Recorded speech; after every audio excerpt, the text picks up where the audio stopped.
枪！一个身穿白衣的少年，面色难看的跃在空中，抄起重尺重重砸在陈家主脑袋上。这一击是大力沉，然而却仅仅只是在碰撞之际，响起一道金属相撞的铿锵声。陈家主身子甚至动都没动，身上的红色光膜完美挡住了这一击，眼中带着一丝嘲讽望向少年。此阵是江北陈家耗费10数年布下，阵灭之前无人能伤我。白衣少年见状，咬牙也没继续攻击，而是背着重尺从窗外一跃而下，快速朝城外逃去。茶楼里的人已经全都四散而逃了，独留江北老魔和陈凡一行人。你不跑吗？陈凡看了眼江北饮茶，端起茶杯轻抿一口，随意道：你都不跑，我跑什么？江北老魔将公羊月护在身后，面色极其难看的一字一句道：你既然敢来江北陈家，肯定也料到了这一刻吧？没有。陈凡摇了摇头，坦率道：我还真没想到，这老家伙在下一步这么狠的棋，倒是好手段。娘！江北陈家内，满脸惊恐的陈全冲到美艳女子身边，眼中满是恐惧的颤声道：城内亮起好多猩红光柱，是不是出事了？是不是陈凡来了？不是。美艳女子面色难看，再无往日的姣好，咬牙一字一句道：是那老家伙这些年布的阵，他要献祭满城生灵，这家伙是疯了吗？父亲布的阵。陈全闻言微微一愣，突然松了口气，那应该不会波及到我们吧？美艳女子眉头皱起，良久后突然松了口气，好像也是哦。目前来看，老宅内并没有亮起猩红光柱，后悔了吗？茶楼内，陈家主满脸癫狂地望向陈凡，已经晚了，万灵化血阵已成，任何人都逃不出去。就在这时，窗外已经遍布半个城的猩红光柱突然不再继续升起，像是遇到什么阻力了一样，原先升起的猩红光柱也在不断逝去，而陈家主身上的红色光膜也在快速消散。怎么可能？陈家主愣在原地，半晌后才反应过来，有些发狂的歇斯底里道：我明明昨夜亲自检查了一遍，怎么可能会出问题？到底是哪里出了问题？怎么可能？随后才像是有些崩溃一般冲向陈凡，却被瘸猴一毛抽飞。诺！陈凡扫了眼被抽飞的陈家主，望向江北老魔：我听公羊月叫你老魔，想必杀了不少人，帮我杀了他，你确定？确定。好。江北老魔眼中闪过一丝欣赏，头也没回，只见一道剑气激射而出，精准命中陈家主的后心，血液激射而出，只见陈家主趴在原地挣扎了几下后就没了气息。陈凡却表情怪异地对着江北老魔说道：看起来你不会杀人。我不会杀人。江北老魔有些不服，忍不住反驳道：我都没回头，就精准找到他的后心，你说我不会杀人，万一他服了假死丹呢？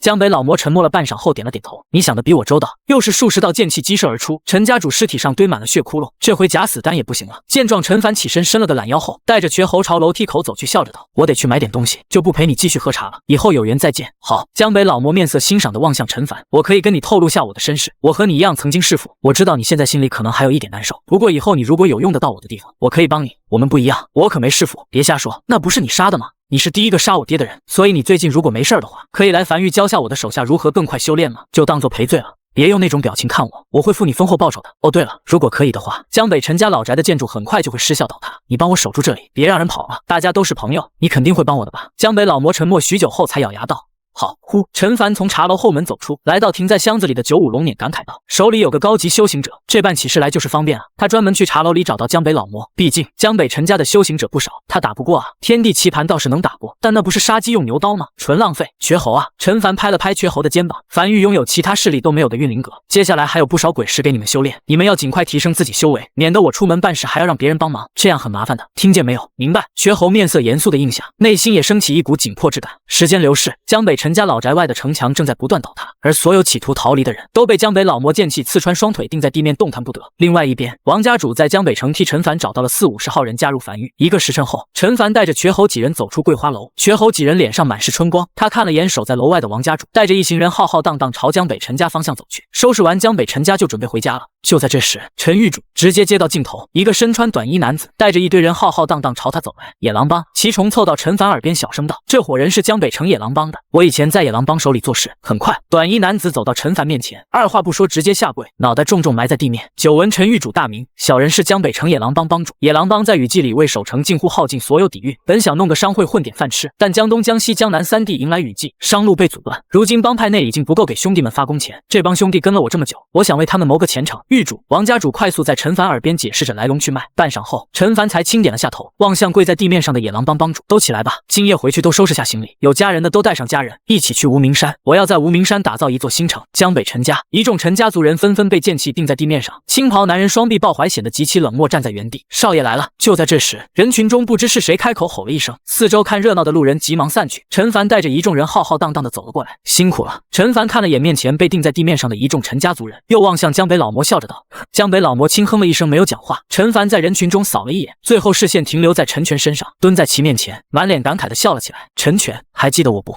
你不能杀我，不能杀我！此时陈全眼里完全没有以往的狂傲，只是身子不断发颤的高吼道：“我娘有大背景，你不能杀我，否则会引来天大报复的。”陈凡眉头微微皱起，望向陈全裤裆下涌出的淡黄液体，只觉得有些扫兴，起身扫了一圈，又望向被钉在地面上的那个美艳女子，走上前，蹲下身子，轻抚着这个在他手掌下浑身发颤的美妇。我该叫你一声娘，还是于宁儿呢？凡儿。于宁儿趴伏在冰冷的地面上，身躯因极致的恐惧而微微痉挛。我是你小妈，可以留我一命吗？往日我也没有针对你，都是陈全针对你的，你杀他就行了。娘！被剑气钉在一旁的陈全有些难以置信的抬头望向娘亲，整个眼里满是绝望，最后还是什么都没说，有些恍惚的跌在地面上。他本以为自己爹是未知的，现在看来连娘也是未知的，这真是他娘吗？哪个娘亲能说出这种话来？陈凡面色有些古怪的望向趴在地面上的于宁儿，又看了眼失魂落魄的陈全，他真是你儿子的，可验血。趴在地面上，于宁儿有些焦急的不断开口解释，这个不着急。他又揪了揪于宁儿的耳垂，将其脸颊抬起，面色认真的询问道：“你儿子说你后面有大背景，我挺好奇的，说说是什么大背景？我这个人很胆小的，咱们之间又没什么太大恩怨，万一背景真的很大，说不定我就放过你们了。以及你们既然有这么大的背景，这些年待在江北陈家所图为何呢？”我趴在地面上的他，声音不再是酥软入骨的调子，而是断断续续、气若游丝的呜咽与哀求，身子发颤道：“不能说，主子专门嘱咐过，一定不能暴露我们来自于涂仙圣地。”陈凡面无表情地望向趴在地上的于宁儿，涂仙圣地听起来就像是一个很吊的势力，你听过吗？他抬头望向站在一旁的江北老魔和公羊一族的人，没有。江北老魔皱眉思索了一会儿后才摇头，陈凡思索了一会儿后才咂舌道：“我以为像你们口中的大势力，会在你说出势力机密的一瞬间，就瞬间炸体而亡呢。”趴在地上的于宁儿挤出一丝有些难看的笑容，尽可能让自己表现得足够乖巧，只要能暂时逃过这一劫，他有数种手段可以逃离。说说你们潜伏江北陈家为何？陈凡问出了自己最关心的一个问题。为了于宁儿几乎没有丝毫停留，根本不给陈凡的反应机会，便一股脑的脱口而出：“无名山是那位的故居，那位在无名山部下求天。”声音戛然而止，砰！陈凡将女人的脑袋重重踩在地底，使其无法张嘴讲话，转身望向江北老魔，而江北老魔等一众人也识趣的退到远处，只是内心却翻江倒海。虽然他们只听到了一半，但无名山好像有大秘密。故意的，陈凡蹲下身子，揪起女人头发，面色平静道：“你要不要喊得再大声一点？”女人身子发颤，避开陈凡的眼神，她确实想让更多人知道这个消息，将场面搅浑，这样自己才有逃脱的可能。那位在无名山布下了求天大阵，养育了一株极其珍贵的天才地宝的雪莲花，需100年才可成熟。还有山胎，你知道血祭大阵吗？就是鬼王突破的那个，其中阵法核心材料就是山骸胎，山胎比山骸胎更加珍贵，而且在天坑底部还有一宝。主子推测那位用锤子将一座山砸出天坑，那在天坑底部山体会极其坚固，大量山体被挤压，这么多年过去了，或许会形成天才地宝地精。按照时间推测，雪莲花今年雨季过后便会彻底成熟，那个大阵寻常人等无法进入。我有特殊办法，只要你放我可以带你进入求天大阵，东西都归你，我只需要一条命。没了？陈凡偏头询问。没了？真没了？陈凡捡起旁边地面上陈家族人跌落的一柄长剑，没有停留，直直刺向于宁儿，望向其眼里渐渐浮现出来的怨毒和快速散去的生机，才起身拍了拍手，呢喃道：“心眼还挺多。”娘！趴在一旁的陈全看见这一幕，也从失魂落魄中回过神来，撕心裂肺的扯着嗓子哭嚎道：“陈凡，你不得好死！你杀你小妈，说什么呢？”陈凡偏头看了眼陈全，没等陈全再次回话，长剑再次送出。至此，江北陈家核心血脉差不多死了个干净。绝喉！陈凡起身扫了一圈趴在地面上的陈家族人，找到以前欺负你的那些恶奴，还有欺负过我的，全杀了。好嘞！瘸猴咧嘴笑了起来，一瘸一跛的朝早就看见的一个壮汉走去，居高临下的俯视着，将手里的式神长矛重重插在地上。还记得你瘸爷吗？江北陈家刘供奉。陈凡面色感慨地走到一个中年男人面前，你应该是这里最有价值的一个人了吧？被钉在地面上的中年男人如小鸡啄米一般不断点头，眼眶中压抑不住的恐惧让他声音发颤。我拥有很多建筑的传承知识，我曾经打造出2个质变。话音未落，长剑再次刺出。2个质变有什么好骄傲的吗？他抽出长剑摇了摇头，继续朝其他人走去。江北陈家老宅前聚满了一堆吃瓜的路人，此时出城而归的齐峰等人也已归来，站在人群中，面色复杂的望向陈凡，在人群中如阎王点卯般不断诛杀一个个被钉在地面上的人。陈凡的清算还是太彻底了。跟在齐峰身旁的徐老压低声音道：“这次清算不仅仅是复仇，更是一个表态，哪怕是自家人冒犯他的也得被钉死在这里，而且少了很多隐患，再不会出现被胁迫的事情发生，比如有家人被挟持，以此作为突破口等。还有你。”陈凡拎着沾血长剑走到一个白衣男人面前，随意道：“上路前要放几句狠话吗？比如做鬼也不会放过我之类的。我不是涂仙圣地的。”趴在地面上的白衣男人语速极快，仿佛生怕下一秒就被钉死在这里。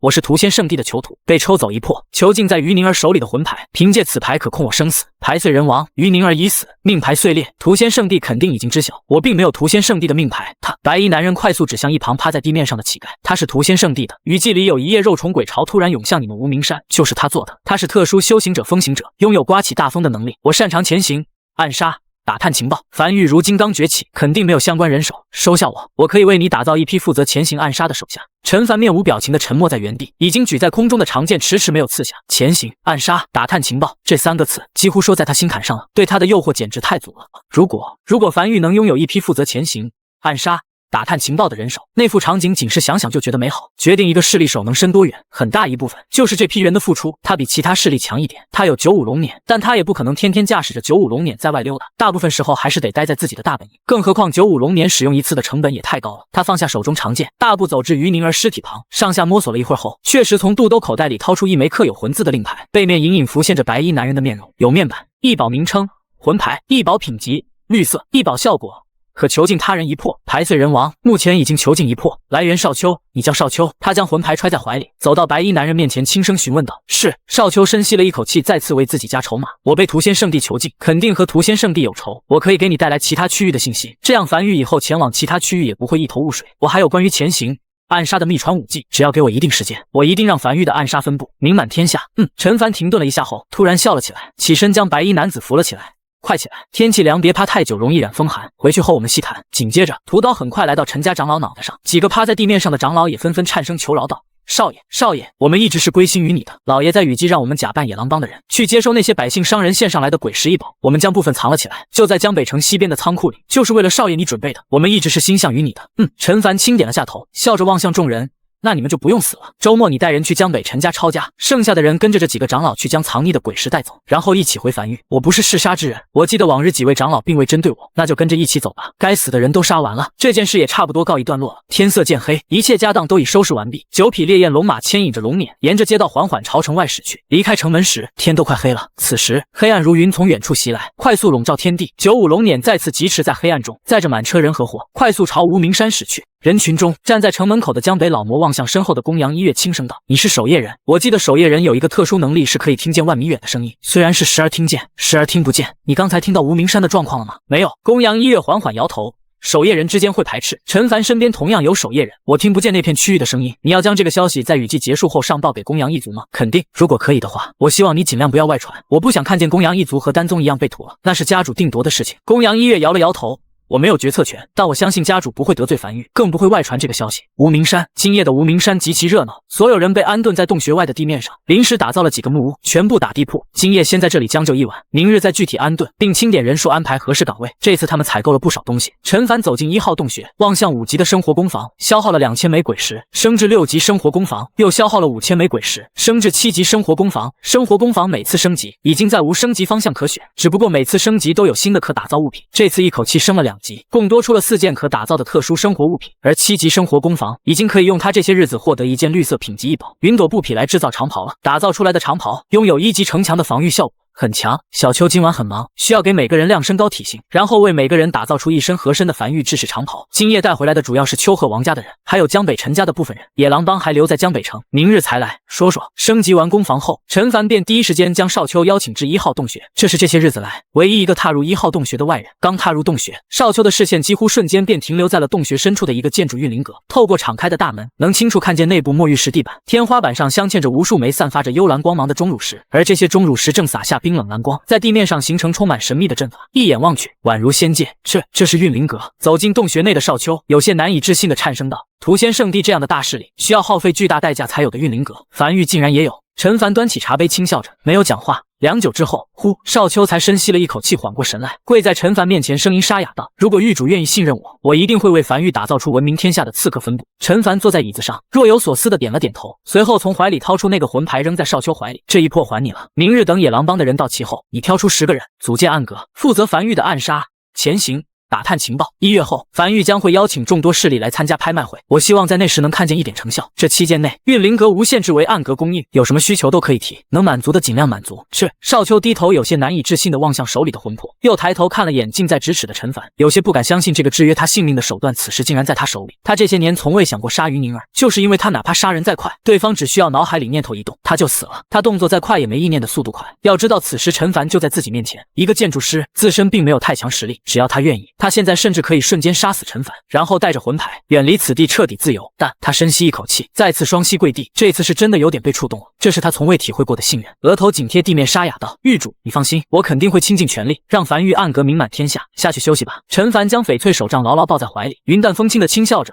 我也希望看到那一天。是。少秋起身重重点头，正要退下时，突然转身迟疑道：“狱主，你就不担心我刚才突然抱起杀死你？如此近的距离，想杀我的人很多。”陈凡同样起身，拄着手杖朝自己屋子走去，头也不回的随意道：“但我至今还活着，他们却都死了。让瘸猴今晚带你大概了解下凡狱，以后大家就是一家人了。”少秋望向陈凡的背影，久久不语。陈凡和他同样是年轻人，但陈凡所展示的魄力和自信，却让他自愧不如。下一刻，他捏碎了手里的魂牌，魂魄回归。少秋缓缓闭上双眼，被压抑的修为开始快速增长，最后停留在9级巅峰，差一步突破至武王。10级修行者便是武王，真变态啊！回到屋子内的陈凡躺在床上，望向天花板呢喃着：“这个世界上天才真多啊！”随后也没再说什么。忙碌一天了，他也有些累了。江北城的事情暂告一段落，接下来准备将樊玉的基础建筑完善起来，并为1月后的拍卖会做准备了。很快天亮了，无名山一众人在外忙活着，而陈凡则是召集了瘸猴众人坐在城墙上，开始商讨营地后续的规划。目前樊玉接收丘贺王家42人，其中妇女12人，这些都是王秋豪的亲人，同样属于樊玉正式成员，负责后勤。陈凡将3个妇女安排在小丘的生活工房后，成立白骨阁，让祁崇和阿乐负责魏魏的投喂和百草园的种植。紧接着还有天仓阁，负责樊玉的仓储管理，异宝、天材地宝、鬼石、武技、古籍等全都保管在天仓阁，我们不分灵宝阁和藏书阁什么的，全都放在一起。第一任阁主王奎，还有商阁王麻子，你担任第一任阁主，这次拍卖会就由你全权负责。雨季结束后，你需尽快组建出一批商队，沿路建造站点，并打通和其他势力的生意脉络。战阁周末你担任阁主，大鱼担任副阁主，负责樊玉平日的营地安危和城池内的安全以及外出行动，你们需要尽快提升修为。行阁瘸猴你担任阁主，负责对内监督，拥有监督所有阁主的权利，并对违反樊玉规矩的人进行审判，维护樊玉规矩，并负责审讯等。暗阁陈凡停顿了一下后，才从怀里掏出一枚令牌，望向满脸郑重坐在一旁的少秋，负责樊玉的对外暗杀。打探情报，你需尽快组建好属于樊玉的情报网络，包括尽快拥有执行刺杀的能力，不要让我失望。制定好规矩后，整个无名山便热闹起来，就连一开始有些社恐躲起来的魏魏，此时也凑出来，趴在城墙外，尾巴不断的拍打着地面，显得有些兴奋。只有陈凡一人，此时正在屋内睡回笼觉，睡得正香，好似做了一个什么美梦般。这些日子累死他了，他得好好睡一觉，剩下的事情就交给瘸猴他们慢慢去处理吧。陈凡在瘸猴的陪同下，骑着骷髅马驶出峡谷，站在峡谷入口远眺海边，思索着接下来的规划。万里无云，太阳洒在身上，暖洋洋的，驱散了不少寒意。而在天边其他3处，则是布满黑云，那是江南、江西、江东3地的雨季。峡谷入口距离海岸线约1000米远，他打算无名山左侧打造一座新城。盘算了一会儿后，他很快选定了新址，就是这新城建多大的是个问题。哪怕等级最低的1级城墙，1米也需10枚鬼石，1000米那就是1万枚鬼石。造个4面均1000米的城池，需要消耗4万枚鬼石来造城墙，消耗极大不说，造出来也是个小城。与其说是城池，更像一个大点的站点。此处并非天然鬼火区，每日鬼火也需消耗鬼石。陈凡坐在骷髅马上，远眺海边，沉默着没有讲话。运灵阁的升级需要海苔，顾名思义肯定在海里获取。如今江北雨季已过，大海风平浪静，可以开始探索了。找几个水性好的人，看能不能潜入海底，找到些什么。就这里吧。陈凡指着无名山左侧那片空地轻声道，先造个小城暂且用着，让小秋带回来的那些工人可以在此动工了。缺什么材料，山上都是，就地取材就行。明白。很快，4堵1000米长的1级围墙建筑虚影缓缓浮现在空地上，伴随着4万枚鬼石碎裂并涌入建筑虚影，城墙很快凝实，4面城墙围出了一个空地。陈凡登墙，从怀里掏出一张地形卡，这是他这些日子获取异宝中的几个。异宝名称：平地地形卡。异宝品级：绿色。异宝效果：可将一块长宽各1000米的土地改造成平地。下一刻，地形卡碎裂，城内原本干裂的荒地开始被快速改造。当树隙后，一眼望去，地势平坦，不见裂隙，有点意思。陈凡望向眼前这一幕，轻声道：“这是他第一次获得地形卡这种异宝，确实有些神奇。一个势力底蕴很大一部分取决于储备的异宝有多少，在关键时刻有一锤定音的效果。”紧接着，他站在城墙上，沿直线打造木屋，1000个木屋整整齐齐地排列在城池内，都是最低级的1级木屋，只需2枚鬼石，总共也只消耗了2000枚鬼石。除此之外，还预留了一些空位安置其他特殊功能建筑，比如留有一片空地当作交易区，还有部分区域要修客栈之类的。眨眼间，这座城池已然有了雏形。陈凡站在城墙上望向这一幕，不由笑了起来。这城池比他想的要大很多。他本以为1000米长的城池不会太大，现在看起来面积并不小，安置了1000个木屋，空间都绰绰有余，还剩下不少空间可以用来安置农田、养殖场等。目前樊玉没有那么多人，这些木屋主要是为一些樊玉基层人员居住，比如新招的这批人，又比如从其他城池搬到这里的凡人等等，差不多搞定了。陈凡走下城墙，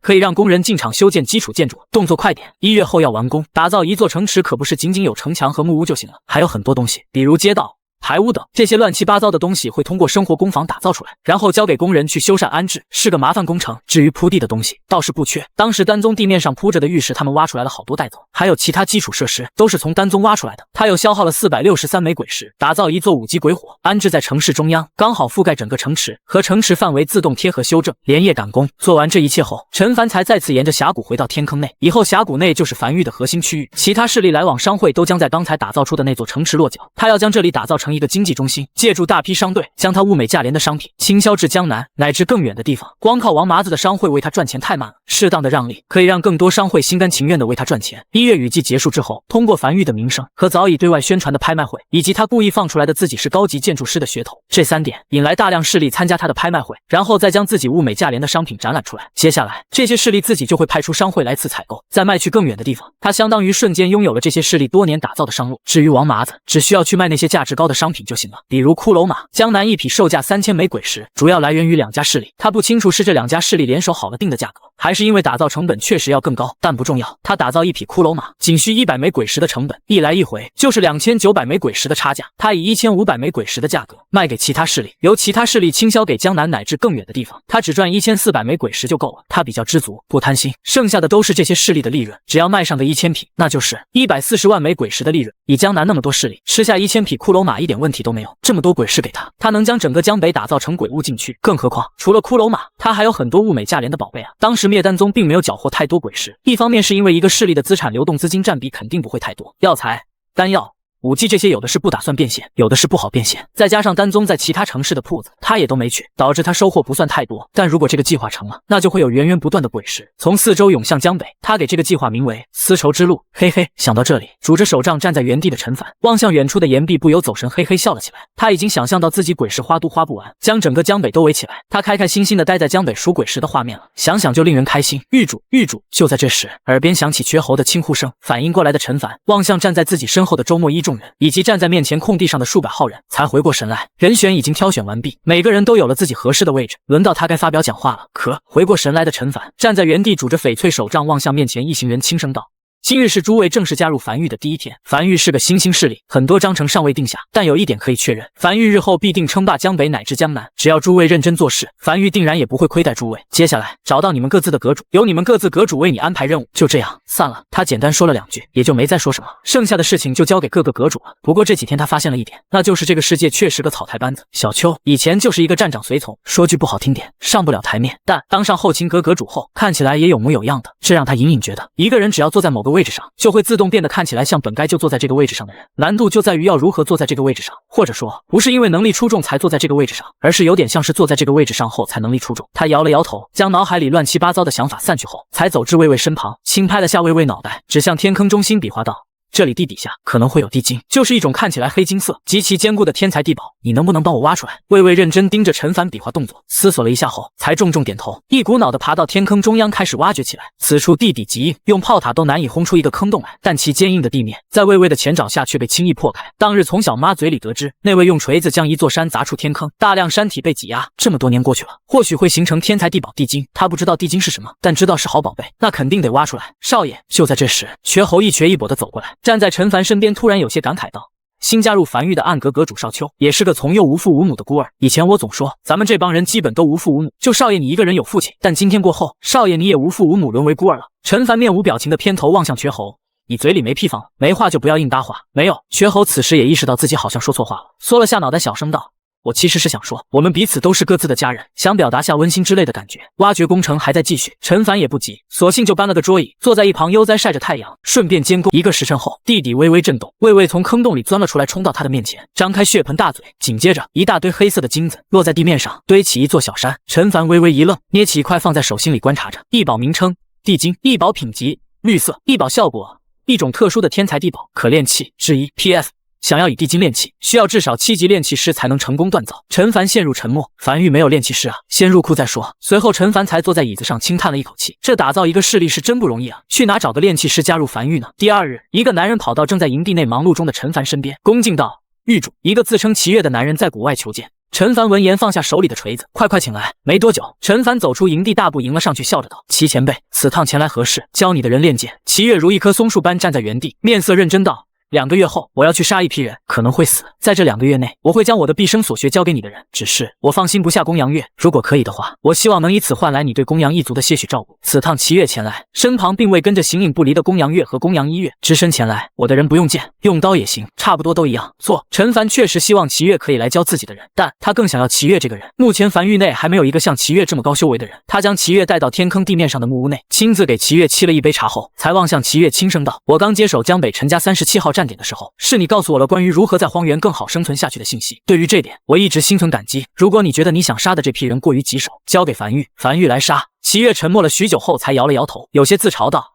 这人你们樊玉杀不了，只能我来杀。你小瞧樊玉了，我自然知道樊玉的实力，只是你们看不见他，只有我能看见他，会隐身。”齐月摇了摇头，没有就此多说，只是眼中浮出一丝淡淡死意。陈凡若有所思的点了点头，也没有多问，而是换了个话题：“那你喜欢公羊月吗？”“不喜欢。”“不喜欢你还一直带着他，是他缠着我的。”“没好感。”“有好感，他是为数不多对我好的人。”则陈凡咂舌着起身望向齐月，笑了起来。每个人都有每个人的道，我也就不干扰你了。接下来这2月麻烦你了，我的人在那边，有什么需求你尽管提。他指向屋外不远处的周末一行人。在齐月离去后，屋内阴影才缓缓浮现出一人，正是身穿白衣的少秋。不错嘛。陈凡望向从角落里走出来的少秋，轻笑着，他好像完全没有察觉到。自然，少秋眼中闪过一丝得意。那一丝魂魄回归后，我的修为差一步变到武王，和他同修为，他自然发现不了我。但随后又有些不服道，但他太傲了，江北就没有我杀不了的人，他能杀的人，我少秋能杀；他杀不了的人，我少秋亦能杀。你还真杀不了。他从桌子下面抽出记载着江北老魔和齐月情报的竹简，再次翻阅了一番后，才靠在椅背上轻声道：“他想杀的最后一个人是他自己，他想杀死从前那个懦弱的自己。他一直隐姓埋名，不是为了怕寻仇，单纯接受不了自己的过去。任何人都帮不了他，这个人只能他自己杀。我能杀。”少秋认真思索了一会如后，斩钉截铁道：“如今我实力已恢复，有5成把握杀他。若有地精打造的专武，7成把握；若有地精打造的夜行衣，10成把握。3息之内，我必杀他。”陈凡有些无语的抬头看了眼少秋。你能不能不要一直杀的？他是想了断余生，不是你说的那个杀。他想自己杀死自己，杀死那个拥有屈辱过去的自己，是一个比较凄惨的故事，你能理解吗？我知道狱主。少秋低头讪讪道：“我就是觉得他说话太狂了。什么叫无人能杀，我就能杀？他要不信，我就杀给他看。”哎，陈凡长叹了一口气，没再讲话。他算是看出来，少秋这个人是真的热爱这一行。别说有酬劳了，哪怕没酬劳，只要有人说出江北无人能杀我，少秋就屁颠屁颠的拎着匕首过去了。不为别的，就为了证明江北有人能杀你。这得多纯粹的热爱啊！下去吧，没事了。那还要杀他吗？不杀。明白。狱主什么时候下达第一个刺杀任务？至少等雨季过去吧。你现在杀谁去呢？江南商会的会长。滚去运灵阁训你的人去。是。天坑。周末面色认真的站在齐月身旁聆听教诲。齐月细细感应着周末的修为，眉头突然皱起。你的修为上涨速度有点不正常的快，已经快4级修行者了。你声音戛然而止，他瞬间反应过来，望向不远处的1号洞穴，眼底闪过一丝了然，应该是有练功房的缘故。看来樊玉也有练功房，虽然只是新崛起的势力，但这底蕴却一点不弱。只是就算练功房，修为上涨速度能这么快吗？这对路吗？周末站在原地也不知该如何解释。怎么说？运灵阁全天12个时辰不限时开启，再加上给修为丹当糖豆吃，这些是能讲的吗？你没修魔吧？齐月面色有些严肃的沙哑道：“修魔，修魔能更快。”齐月望向有些蠢蠢欲动乃至跃跃欲试的周末，面无表情开口道：“修魔死得快，也死得早。我先得讲述一遍我对于剑的理解。虽然你是用刀的，但世间兵器无二样，总是有相同之处。”太阳下，周末默默聆听着，并耐心细心学习。时间一点点流逝，眨眼间来到了1月后，江南、江西、江东3地的雨季即将结束，而后天也是樊玉早已拟定好樊玉方式开启的日子，拍卖会也会这期间开始。届时各个势力都会来到樊玉，他早向外放出口风了。拍品都准备好了没？陈凡来到仓库，望向在仓库内忙活着的王奎。上次从江北陈家带回来了不少鬼石，足7万枚，这数量可是比丘贺王家近乎多出1倍来了。不得不说，江北陈家还是更富有一点，也带出来几个异宝，不过都不是太值钱的。准备的差不多了，王奎从仓库里钻出来，抹去额头上的汗水，喘气道：“这次拍卖会的拍品总共分为3档，第1档就是热场子用的，准备的都是狱主你挑选出来的绿色异宝，有未开包的，也有已开包的。第2档就要更上一档，比如从丹宗带来的那个黄色品级的丹炉和其他一些价值较高的。第3档也就是压轴产品，我们准备了一件，是樊玉为其他势力打造3级城墙的资格，保证清一色纹路，每1米只需2000枚鬼石。”陈凡略微满意的点了点头。这些日子据他的了解，天下阁这个由建筑师组成的势力，一大部分收益来源就是为其他势力打造建筑，但这个世界上的建筑师打造建筑比他的花费要高得多。他打造1米3级城墙，成本只需560枚鬼石，其余建筑师打造1米3级城墙，成本需要1500枚鬼石，纹路还是随机的，他还可以保证完全清一色。这个拍品一出，竞争力足够，不错，都准备。方式马上就要开启了，明白。随后陈凡继续在仓库里巡视着，这些日子没花什么鬼石，这里依旧还堆积着10几万枚鬼石，仅只是看着，人心里就觉得舒服。除此之外，还有雨季里攒下来的铜管，全都堆在仓库里，还有10几万米的铜管可以用。拍卖会只是噱头，方式开启才是真正赚钱的手段。雨季结束，时间来到2天后，各大势力纷纷派人前往繁育。留在江北城这些日子前去平城捡尸的齐峰等人，也和药王谷派来人的会合，一同前往繁育。无名山旁，一座崭新平地而起的城池出现在沿海边，城门上刻有樊城2字，真是气派啊！药王谷少主齐峰作为第一个抵达这里的势力，望向面前的城门和摆放在城门口的2座玉狮子，以及铺设在地面上的石玉和街道两侧的挂饰，恍惚许久后才呢喃着，就是总感觉有些眼熟，很多记忆点，比如那玉狮子正是丹宗的齐谷主、少谷主。守在城门口的陈凡已经迎了上来，双手抱拳，乐呵呵道：“请，里面请。今日是繁育方氏第1日开业的日子，感谢诸位来捧场。哪里话，哪里话。”药王谷的齐谷主满脸堆笑的同样迎了上去。我可是对那批丹宗的好东西眼馋许久了，说出来也不怕陈玉主你笑话。这次方式我可能就捧不了场，我得将全部资金用来购买那尊黄色品级的炼丹炉。没事儿，没事儿，进去随便看看。陈凡也没在意，只是乐呵呵的笑着，眼里的笑意都快压不住了。不想买，他得让这个世界知道一下什么叫做物美价廉。就在这时，又有一支势力大车小车的赶来，齐谷主急忙开口：“陈玉主，那我们就先不叨扰你了，先进去了。去吧，去吧，记住了。”齐谷主带着齐峰走入樊城，面色认真的沉声道：“据我得到消息，江西的红丹坊此次也来了，目标和我们一样，都是那尊丹炉。陈玉主肯定会在方室里摆不少好东西，但是我们一个都不能买，全部资金都得拿来买丹炉，明白？”齐峰同样点头，他自然清楚一尊黄色品级的丹炉对于他们来讲意味着什么，那意味着如虎添翼，可以炼制出更高品级的丹药，赚取更多的鬼石。踏入樊城之后，映入眼帘的没有商铺，清一色坐在街道两侧的摊贩，足足数百米长，每个摊贩都满脸笑容地望向他们一行人，摊子上摆放着各式各样的商品。下一刻，父亲齐峰有些迟疑地指向第一个摊贩：“这个要不买点？”只见这个摊贩面前摆着2座未点燃的鬼火，旁边还竖立着一个牌子：1级鬼火，售价5枚鬼石，更高级的鬼火请私聊。原本打算先去客栈的齐谷主望向这一幕，也不由微微愣在原地。5枚鬼石的1级鬼火，目前普遍一座1级鬼火的价格在50-60枚鬼石左右。哪怕他知道隐情，知道打造鬼火其实不需要那么多材料，只需一把枯草就行，但也需要10枚鬼石的成本价。而这里售价5枚鬼石，比成本价都低。他突然感觉自己有点走不动路了，这都是白捡的钱啊！只要买上一批，带回江南那就是稳赚不赔的买卖。但他望向这条街道尽头的客栈，深吸了一口气，不买，鬼火负重太大了，带回江南赚不了多少。所有钱买丹炉。这个城池设计的很诡异，走进城门只有这一条路，没有任何岔路。要想前去客栈等其他区域，都必须先走过这条路。至于这么便宜的原因，无非2点：要不就是樊玉拥有打造鬼火消耗大幅减少的稀有质变升级方向，要不就是亏本赚吆喝，后者的可能性要更大一点。药王谷一开始也是亏本赚吆喝，每家势力都是如此。这个也不要吗？齐月有些眼巴巴地望向另外一摊子上摆放着的2级弟子，只要30枚鬼石，无需额外鬼石供应。齐谷主开始有些隐隐心动，但还是微微咬牙。不要，他开始步伐加快，尽可能的不看两侧摊贩。这里多花1枚鬼石，在争抢丹炉的时候，可能就因为差这1枚鬼石而竞争失败。只要不看就不行动。他快速朝街道尽头走去，直至在街道尽头看见了几匹骷髅马，以及鬼驼和被骷髅马牵引的马车等，旁边价格标得清清楚楚。一匹骷髅马售价1500枚鬼石，不单卖，仅限势力批量采购；一匹鬼驼售价2000枚鬼石，不单卖，仅限势力批量采购。由3匹骷髅马牵引的马车，售价5000枚鬼石，不单卖，仅限势力批量采购。这次齐谷主再也走不动路了，整个人站在这个摊子面前，呼吸渐渐急促，耳根子也变得通红。他仿佛看到了无数枚鬼石在向他招手。骷髅马在江南售价3000枚鬼石，带1匹马回去，抛去路上的花费，至少净赚1400枚鬼石。若是买得多，平摊在每个骷髅马上的成本要更低。鬼驼售价4000枚鬼石，带回去净赚1900枚鬼石。马车售价3万枚鬼石，带回去就净赚8000枚鬼石。这他妈哪是买东西啊，这不是在捡钱吗？几位客官，这个摊子的摊主，一个年事已高的老者走上前，满脸对笑的介绍道：可以随便摸，都是货真价实的骷髅马。这个老头正是江北陈家的大长老，此时已经归顺樊玉，今日担任此处摊主。父亲齐峰深吸了一口气，将父亲拉到角落里，低声道：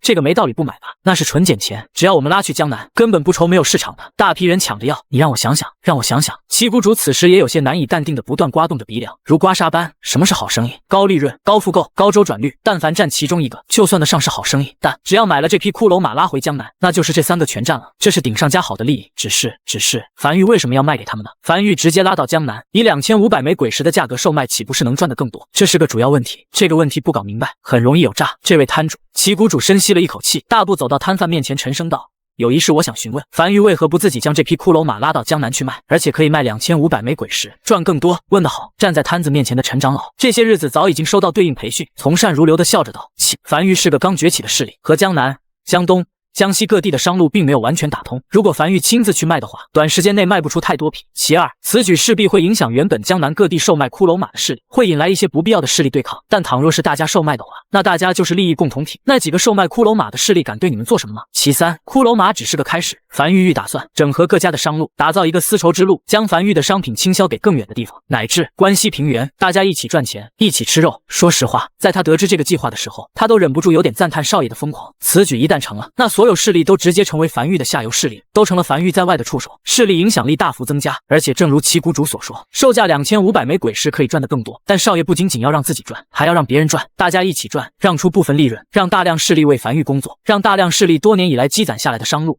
人脉等全都为樊玉所用。他不清楚少爷的成本价是多少，如果成本价在1000枚鬼石的话，那绝对是一个极其完美的买卖。如果成本略高一点，成本价在1300枚、1400枚，那就是一个长远买卖了，短期利益可能一般。七谷主眼眶通红的直勾勾盯着面前这匹骷髅马，内心在不断挣扎。药王谷是以炼丹起家的，一尊黄色品级的丹炉能增加药王谷的底蕴，并炼制出更高品级的丹药。但正因为七谷主靠售卖丹药为生，商路也是极广的，他和江南很多势力都有利益往来。消耗期5万枚鬼石，买下50匹骷髅马，他有把握1日内便以2500枚鬼石的价格全部售卖出去。这一来一回就是5万枚鬼石的利润，倘若买下100匹，那就是10万枚鬼石的利润。这纯白捡钱，只是药王谷的流动鬼石没有那么多，他已经带出来6成了，准备先抢下那尊黄色品级的丹炉。若是买了这匹骷髅马，那丹炉就只能眼睁睁都看着江西红丹坊拿走那尊黄色品级的丹炉了。陈长老笑呵呵地站在原地，也没催促，只是心里却有一种异样感觉。论身份，齐谷主比他高得多，本是主宰一方生杀大权的大人物，但此刻却极其挣扎，面红耳赤的，这感觉让他心里隐隐有些暗爽。妈的，跟在少爷手下做事，比跟在老爷手下做事舒坦多了，至少干的都是光明正大的事儿，不用干那些亏心事，干的人晚上睡觉都感觉睡不好。眼看时机差不多了，可陈长老才轻咳一声，像是突然反应过来什么一般，猛地一拍脑袋，满脸歉意道：“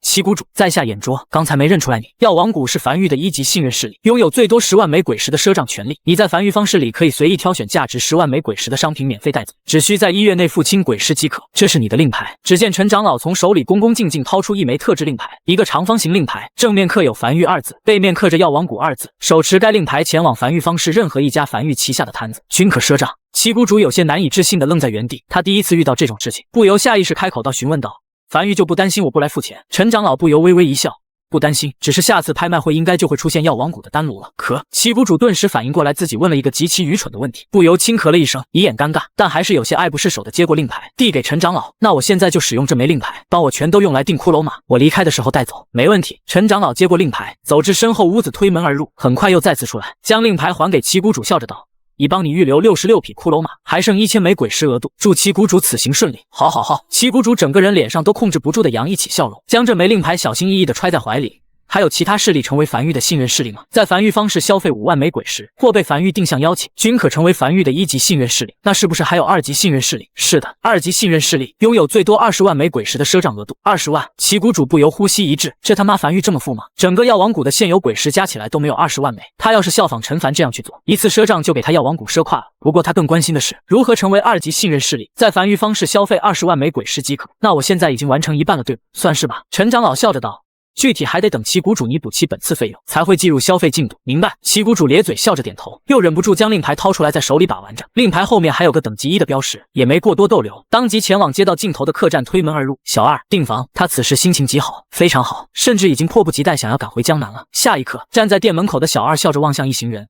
可是七谷主，正是这边请。药王谷是樊玉的1级信任势力，入住客栈不需额外费用，并拟升房。升房就是比其他势力可以入住更好的屋子。好好好！七谷主忍不住再次咧嘴笑了起来。他并不差住客栈这点钱，但这种特权的感觉让他很爽。成为樊玉1级信任势力还有这特权呢？别说，同样是方式，这樊玉方式怎么感觉有种其他方式完全没有的感觉呢？感觉很奇妙。他喜欢。樊城入城处的两侧街道摆满了摊贩，两侧虽有沿路屋子，但都处于房门紧闭的状态。但实际上，两侧沿路屋子都是被打通的，形成了被房屋所包裹的通道。一个个身穿繁玉制式长袍的男女老少正在通道内不断奔跑。报：繁玉1级信任势力药王谷，消耗9万枚鬼石赊账额度购置66匹骷髅马，还剩1000枚鬼石额度已计。报：繁玉1级信任势力公羊一族，消耗10万枚鬼石赊账额度购置64匹骷髅马和2头鬼驼，还剩0枚鬼石额度已计。报：一剑宗消耗5万枚鬼石购置了50匹骷髅马，并申请成为繁玉1级信任势力已计，申请通过。坐在通道尽头快速录下信息的王奎抄起一旁的传音符。王奎联系后勤阁，一剑宗申请成为繁玉1级信任势力，我已同意，请加急制造1枚的一剑宗专属的信任势力令牌。传音符那头也很快传来小邱的声音，收到，已加急制造，很快送达。数百息后，一个身穿繁玉制式长袍的男人骑着骷髅马从峡谷内冲出，从另一侧进入凡城，并快速来到这个屋子的后门，将1枚令牌攻进地上。王奎接过令牌，再次递给身旁一人，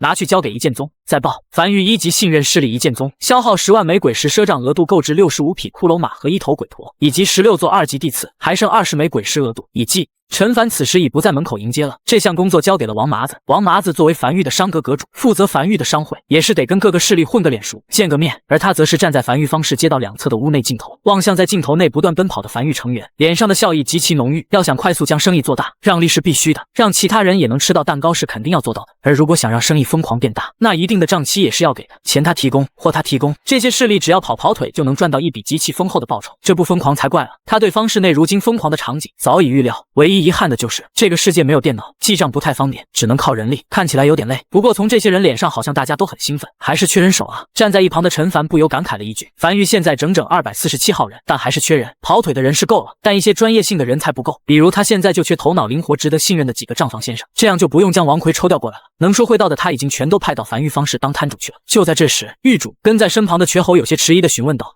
我们这样是不是有点疯狂了？万一我们顶不住怎么办？赊出去的鬼石一时间收不回来就糟糕了。不会，陈凡轻笑着没有解释。其他人并不知道他打造一匹骷髅马的具体的成本，他打造一匹骷髅马只需100枚鬼石，相当于别人拿赊10万枚鬼石购买的66匹骷髅马，对他来讲也仅仅是6600枚鬼石的亏空而已，完全可以顶得住。但我总觉得是不是给他们赚的太多了一点？瘸猴有些愤愤不平道，他们甚至都不用出钱，一来一趟就能赚数万枚鬼石，凭什么？不着急，陈凡笑着轻声道，这叫千金买马骨，用实际行为告诉所有人跟着樊玉混就有肉吃，让更多没参与进来的势力眼红，渴望跟着樊玉一起吃肉。而江东、江西、江南3地的骷髅马市场在这种大规模供应下，短期内很快就会饱和，他们就慢慢降价，1500枚鬼石买的，卖个1700枚鬼石乃至1600枚鬼石都很正常。接下来才是重头戏，这个时候已经有很多势力都跟着樊玉吃饱饱了，对樊玉的信任度已经很高了，并且渴望吃得更饱。而有的势力可是拥有前往关西平原的商路，我们再借着这批势力，将骷髅马销售到更远的地方，名气越来越大。届时如果有人与我们为敌，我们甚至都不用出手，仅需一句话，大量势力都会帮我们灭了这个势力，这就叫天下不为我所有，但天下皆为我所用。瘸猴认真低头思索着，隐隐能感觉到这个计划一旦成功，那将是划时代的，没有任何一家势力做到如此地步。但缺陷就是万一失败，就是万劫不复，有人赖账怎么办？95龙辇前压，杀鸡以儆猴，这一日注定是疯狂的。很多势力都是被樊玉的名声和拍卖会吸引而来，压根都不知道樊玉方氏的消息，但在樊玉方氏转了一圈后，都纷纷红了眼。这他妈哪是江北啊，这不是他们未曾谋面的第二故乡吗？快，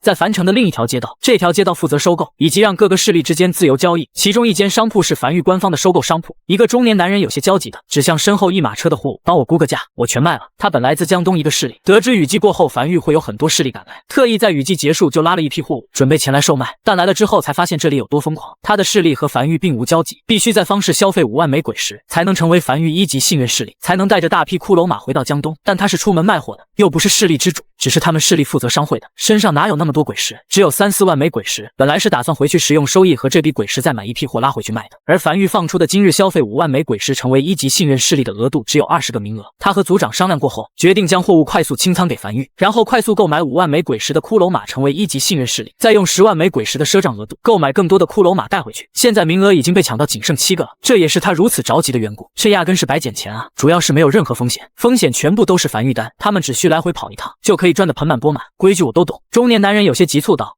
这批异宝都是未开包异宝，没时间鉴定了，你们直接打包收了吧。客官莫急。陈家二长老乐呵呵地走出来，招了招手，店内走出几个小二，大包小包的将货物全都搬回屋内，才开口道，我们掌柜的先大概过目一遍，再给你个具体的数，麻烦你们快点，我这里有点着急。理解。店铺内，陈凡坐在内屋，快速扫过每个异宝的面板，数量真不少，白色异宝为主，绿色异宝有个7、8件，最后视线停留在了一块翡翠玉牌上，异宝名称建筑师令，异宝品级绿色，异宝效果凭此牌可成为建筑师。简简单单的效果，却蕴含着巨大的利益。陈凡突然忍不住笑了起来，果然人多了之后，这宝贝就自己送上门了。这个东西完全可以成为本次拍卖会的最后一件拍品，一件压轴拍品。至于其他异宝，有不错的，也有差的，他准备全部收了，用于樊玉商会储备。半晌后，他给出了一个合适的价格，望向站在内屋等候吩咐的袁陈家二长老，轻声道：“报价1万枚鬼石，看他卖不卖，可继续加，但不能表现出太着急。”明白。陈家二长老面色恭敬点头后，才大步走出屋外，望向焦急等候的中年男人，轻咳了一声。掌柜已经估完价，回收价格8000枚鬼石。其中话音未落，成交。中年男人神情激动地催促道：“快快，鬼石给我，货都给你们了。”陈家二长老嘴角微微抽了抽，他本来想着再抬到1万枚鬼石，让对方感觉他真的让利了，没想到对方这么着急的，当即摆了摆手，身旁小二快速清点鬼石递过去。接过鬼石的中年男人没有丝毫犹豫，带着自己的手下就朝隔壁那条街樊玉方士街冲去，生怕慢一步，樊玉1级信任势力的名额就被抢完了。真是，他望向男人离去的背影，忍不住长叹了一口气，幸好他以前没欺压过少爷，才能得以捡回一条命，并有幸见证樊城的繁华。虽然他已经老了，但不知道是不是错觉，他感觉自己好像迎来了事业第二春。